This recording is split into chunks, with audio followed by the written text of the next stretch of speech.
কাবা শরীফ সম্পর্কে রব্বুল আলামিন বলেছেন, ইন্না আউওয়ালা বাইত উদিআ লিন-নাস লাল্লাযী বিবাক্কাতা মুবারাকান ওয়া হুদাল লিল আলামিন ফীহি আয়াতুন বাইয়িনাত। কাবাঘর হলো পৃথিবীর প্রথম ঘর, যেটিকে মানুষের জন্য, মানুষের হেদায়েতের জন্য নির্মাণ করা হয়েছে। ফীহি আয়াতুন বাইয়িনাত, এর মাঝে রয়েছে অনেক সুস্পষ্ট নিদর্শন সমূহ।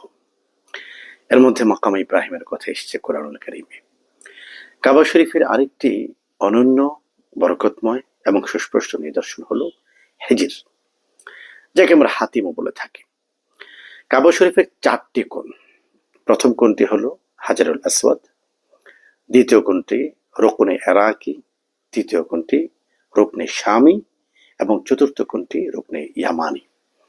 দুটি কোণ তো আমরা সবাই চিনি, রুকনে ইয়ামানি থেকে হাজার আসওয়াদ পর্যন্ত।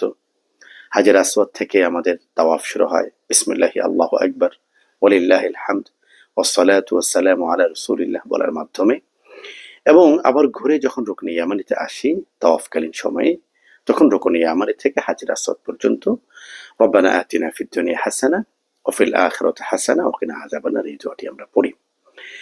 রুকনে ইরাকি এবং রুকনে শামের মাঝখানের যে দুটো কোণ, এই কোণের সামনে ধনুক আকৃতির যে জায়গাটি, যেটি এখন একটু বাঁকা করে একটি মোটা দেয়াল দেয়া আছে এবং মার্বেল পাথরের দেয়াল, এই জায়গাটির নাম হলো হেজর, এবং এটিকে হাতিমও বলা হয়।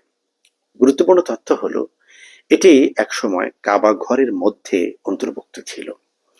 কুরাইশরা যখন কাবা ঘর নির্মাণ করে, তখন তাদের বৈধ অর্থ সীমিত থাকার কারণে তারা সেই হাতিম সহ কাবা ঘরকে নির্মাণ করতে পারেনি। তারা হাতিমের অংশটিকে বাদ দিয়ে কাবা ঘরকে নির্মাণ করেছে। নবী করিম সাল্লাল্লাহু আলাইহি ওয়াসাল্লামের অন্তরে তামান্না ছিল, আকাঙ্ক্ষা ছিল। নবীজি আম্মাজান আয়েশা সিদ্দিকা বিনতে সিদ্দিক রাদিয়াল্লাহু তাআলা আনহুমাকে বলতেন, আয়েশা, আমার মনে চায় যে আমি কাবা ঘরটাকে এর মূল যে অবকাঠামো সেটাতে নিয়ে আসি। রাসূল বলতেন যে আমি দুটো কাজ করতে চাই। একটি হলো যে আমি কাবা ঘরের দরজাটাকে মাটির লেভেলে আনতে চাই এবং দুটো দরজা করতে চাই, একটি পূর্ব দিকে, একটি পশ্চিম দিকে, যাতে করে এক দরজা দিয়ে মানুষ প্রবেশ করবে, আরেক দরজা দিয়ে মানুষ বের হবে। এবং এই যে হেজর অথবা হাতিমে কাবা, এটাকে আমি কাবা ঘরের ভিতরে অন্তর্ভুক্ত করতে চাই, কারণ এটি ছিল কাবার মূল অবকাঠামোর অংশ। কিন্তু তোমার বংশের অর্থাৎ কুরাইশরা, তারা নতুন ইসলাম ধর্ম গ্রহণ করেছে, তারা বলবে যে দেখো, ইসলামের নবী মুহাম্মদ সে কাবাতেও হাত লাগিয়েছে। তাদের এই কথার আশঙ্কা আমি এটি করছি না।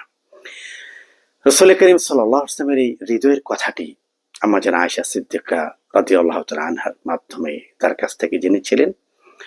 তার ভাগিনা অর্থাৎ হযরত আসমা রাদিয়াল্লাহু তাআলা আনহার সন্তান হযরত আব্দুল্লাহ ইবনে জুবাইর রাদিয়াল্লাহু তাআলা আনহু, যিনি পরবর্তীতে মক্কার গভর্নর হয়েছিলেন, তিনি গভর্নর হওয়ার পরে কাবা শরীফের পুরনো অবকাঠামোকে পুনঃসংস্কার করে তিনি এটাকে বড় করলেন এবং তিনি সেই হাতিমে কাবাকে কাবা ঘরের ভিতরে নিয়ে আসলেন। আজকে আমরা যে অংশটা দেখি, এর থেকে একটু ব্যতিক্রম ছিল। হাতিমে কাবাটা কাবা ঘরের ভিতরে ছিল। হযরতে আব্দুল্লাহ ইবনে জুবাইর রাদিয়াল্লাহু তাআলা আনহুকে নির্মমভাবে শহীদ করে হাজ্জাজ ইবনে ইউসুফ কাবা ঘরের সামনে তাকে হত্যা করা হয়, শহীদ করা হয়, তার লাশ ঝুলিয়ে রাখা হয় মক্কায়। সেটা অন্য এক রক্তাক্ত ইতিহাস। হযরতে আব্দুল্লাহ ইবনে জুবাইর রাদিয়াল্লাহু তাআলা আনহু তার শাহাদাতের পরে হাজ্জাজ ইবনে ইউসুফ আবার সেই কাবা ঘরকে ভেঙে আগের যে অবকাঠামো ছিল সেই অবকাঠামোতে সে পুনরায় ফিরিয়ে আনে। বর্তমানে আমরা যেটা দেখতে পাচ্ছি, এই অবস্থানে হেজরটা কাবা ঘরের বাহিরে, অর্থাৎ হাতিমা কাবাটা কাবা ঘরের বাইরে। হযরতে আম্মাজান আয়েশা সিদ্দিকা বিনতে সিদ্দিক রাদিয়াল্লাহু তাআলা আনহা, তিনি একদিন বললেন, ইয়া রাসূলুল্লাহ, আমি কাবা ঘরে নামাজ পড়তে চাই। নবীজি বললেন, উদখুলিল হিজরা, তুমি হিজর হাতিমে প্রবেশ করো, হিজরে প্রবেশ করো। ফাইন্নাহু মিনাল বাইত, কেননা এটিও বাইতুল্লাহর অন্তর্ভুক্ত। তার মানে হলো রাসূল করিম সাল্লাল্লাহু আলাইহি ওয়াসাল্লাম কিন্তু আমাদের সকলের জন্য কাবা ঘরে প্রবেশ করে নামাজ পড়ার একটি অনন্য সুযোগ করে দিয়ে গিয়েছেন। সেটি হলো, আমরা যদি হাতিমে কাবায় নামাজ পড়তে পারি, হিজরের মধ্যে নামাজ পড়তে পারি, তাহলে কিন্তু কাবা গৃহে, কাবার অভ্যন্তরে, কাবা ঘরে নামাজ পড়ার মহান সৌভাগ্য আমরা অর্জন করতে পারবো। সুবহানাল্লাহ বিহামদিহি। হিজর সম্পর্কে ইতিহাসবিদদের একটা আলোচনা আছে। কেউ কেউ বলেছেন যে হিজরটা হুজরা থেকে, হযরতে ইব্রাহিম আলাইহিস সালাতু ওয়াস সালাম তিনি যখন তার দুগ্ধপোষ্য শিশু নবী ইসমাইল এবং তার মা হযরতে হাজেরাকে রেখে যান মক্কায়, তখন এই জায়গাটিতে তাদেরকে একটি ছাউনি করার নির্দেশ প্রদান করেছিলেন। সেখানে তারা থাকার একটি ঘর নির্মাণ করেছিলেন। এটি ঐতিহাসিকভাবে প্রমাণিত। আরেকটি কথা বলা হয় থাকে যে এখানেই হযরতে আহ, আহ, ইব্রাহিম আলাইহিস সালাতু ওয়াস সালামের স্ত্রী এবং হযরত ইসমাইল আলাইহিস সালাতু ওয়াস সালামের মা হযরত হাজেরার মাকবারা, কবর এখানে রয়েছে।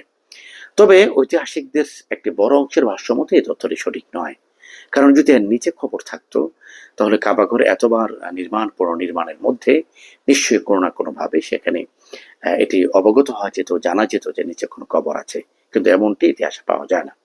আর রাসূল করিম সাল্লাল্লাহু আলাইহি ওয়াসাল্লাম কবরের উপরে মসজিদ নির্মাণ করতে অথবা নামাজ পড়তে নিষেধ করেছেন, সুতরাং বোঝা যায় যে এখানে আসলে কোনো কবর নেই।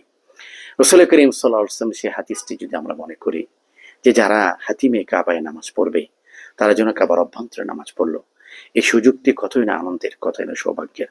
রব্বুল আলামিন আমাদের সকলের জীবনে একটিবার হাতিমে কাবায় 2 রাকাত নামাজ পড়ে কাবার অভ্যন্তরে নামাজ পড়ার মহান তৌফিক দান করুন। আল্লাহুম্মা আমিন। আসসালামু আলাইকুম ওয়া রাহমাতুল্লাহি ওয়া বারাকাতুহু।